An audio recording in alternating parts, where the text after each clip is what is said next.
It's late. I'm sitting by the window again, the one that looks out onto the empty street.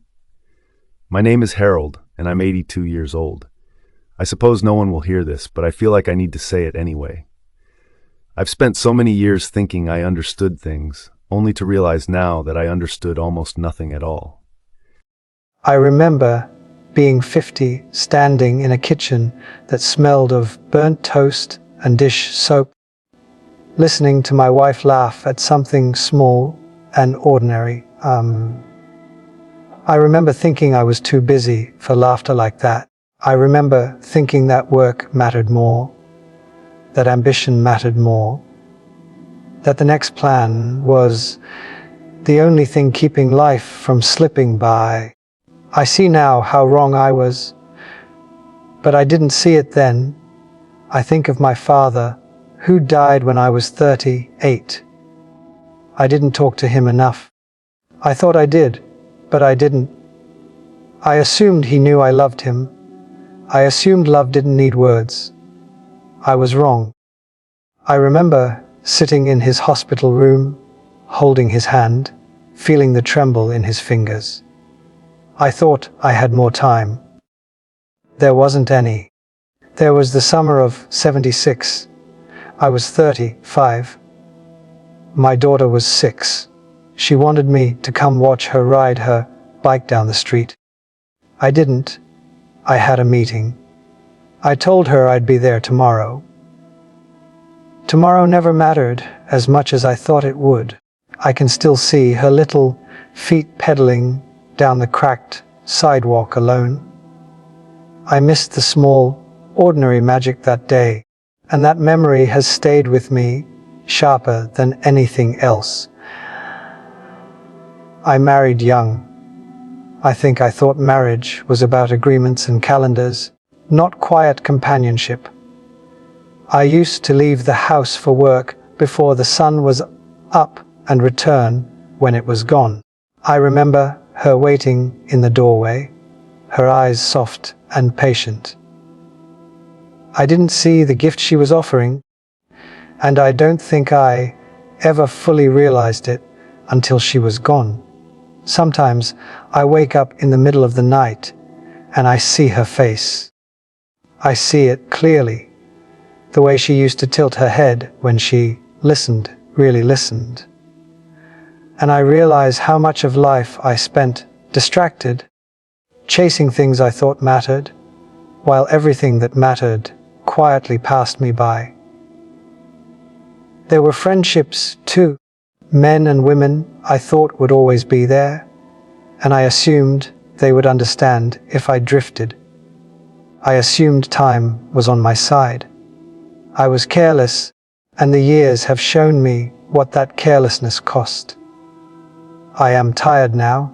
My body reminds me of the years, the mistakes, the days I spent elsewhere when I could have simply been present. I think I've learned something in the quiet, in the waiting, in the loneliness that comes with age. But it came too slowly. I suppose that's why I'm speaking now. To confess, really, to admit what it feels like to watch decades pass and realize that most of the time I wasn't really paying attention. The small things, the smiles, the moments, the hands held, those are the things I didn't recognize until they were gone. I can still hear my daughter's laughter sometimes. I can almost feel my father's hand in mine, but it's always a little out of reach. Always a memory I can't step into again. And now, I think about all the years I thought I had left.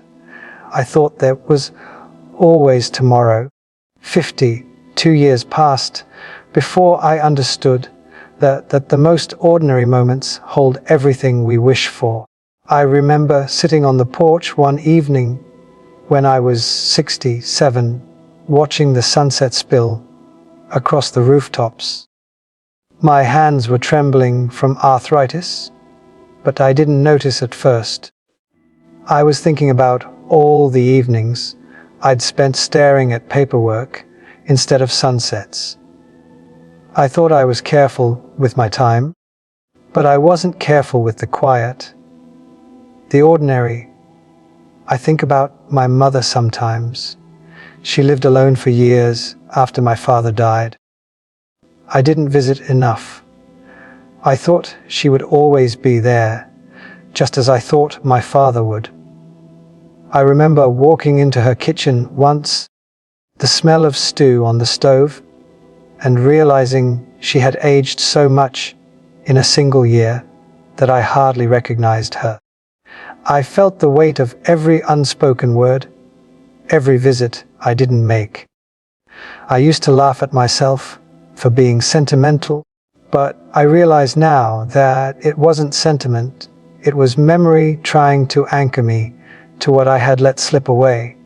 I have pictures, yes, but the pictures are flat. They can't hold the warmth of a hand, the softness of a smile, the sound of laughter that only exists in real time.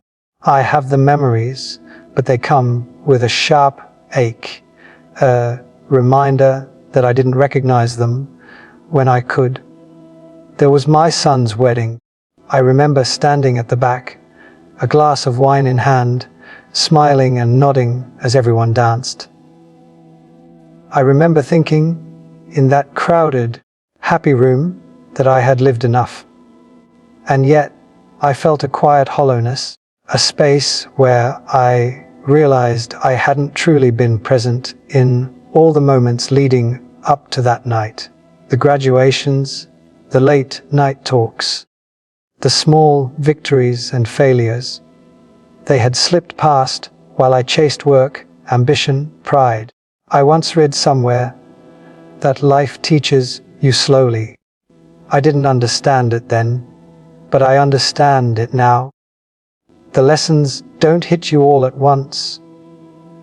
They come in fragments, a missed phone call, a birthday forgotten, a hand you didn't hold. They come in the quiet hours, when the house is empty and the street outside is still. They come when you are 82 and the body reminds you that tomorrow is not guaranteed. I can feel the cost of waiting. I can feel the weight of misunderstanding what mattered. It's not just regret, it's a quiet, persistent ache. And I suppose it's something I will carry until the end. Not because I didn't know what to do, but because I didn't see it when I had the chance.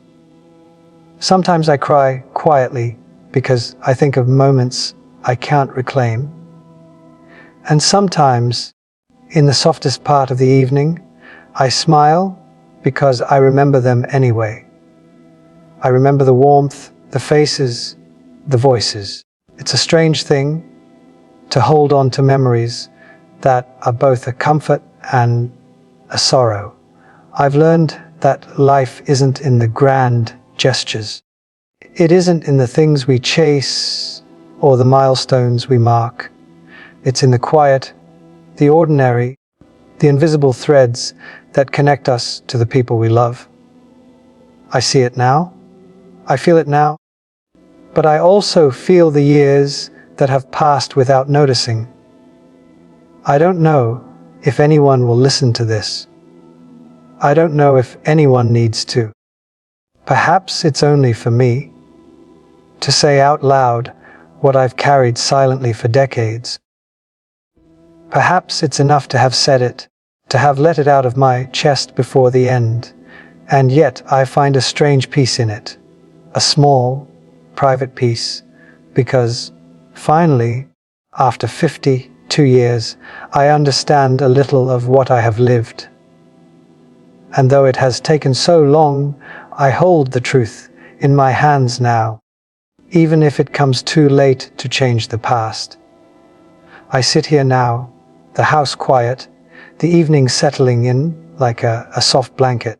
My hands rest on my knees, and I feel the weight of everything I've held onto for so long.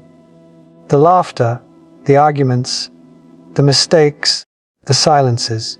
It all folds into this small, ordinary moment, and I realize that life is mostly made of moments like this. Small, quiet, fleeting. I think of the mornings I spent in a rush, not noticing the sunlight on the floorboards, not hearing the birds outside the window. I think of the nights I stayed up, worrying about things that didn't matter, while someone I loved waited in silence, hoping for my presence. Sometimes I speak to them in my mind, the ones I've lost. I say the things I never said. I apologize, I remember, I hold them in memory, and I imagine that somewhere, somehow, they hear me. Perhaps they always have. I am tired, yes, but there is also a gentle stillness. I feel it in the quiet rhythm of my breath, in the slow beating of my heart. The years have taught me that life doesn't give grand announcements when it ends. It whispers. It fades softly. And if you are lucky, you get to notice it before it is too late. I close my eyes sometimes and let the memories wash over me. The smell of bread baking, the sound of a child laughing in the garden, the touch of hands long gone. I don't try to hold on to them, because holding only hurts. I let them be, and in that letting, I feel a strange fullness, a strange grace. I wish I could have understood sooner. I wish I could have been here more fully for the ordinary, for the people, for the fleeting hours that make a life. But even in this late hour, even with so much time already past, I find myself grateful for the clarity that comes quietly, without fanfare, without ceremony. I think there is something comforting in finally admitting the truth to yourself. Something soft and private, like letting a breath out after holding it for too long. It doesn't undo the years, it doesn't fix the missed moments, but it allows the heart to settle a little, to rest a little before the end. So, I sit, I breathe, I remember, and I let the memories be. They are enough. They are all I have, and somehow they are more than I ever realized. I don't expect anyone to understand fully, or to hear me. Maybe this is just for me, these quiet confessions in the fading light. Or maybe someone, someday, will pause and listen, and carry a little of this quiet truth with them. If you are here, if you've heard any of this, I hope you can sit with it a while. Breathe. Remember, notice the ordinary moments, hold them, even softly, before they are gone. And then you can let it go, like I am learning to do, in the stillness of an evening that stretches quietly toward its end.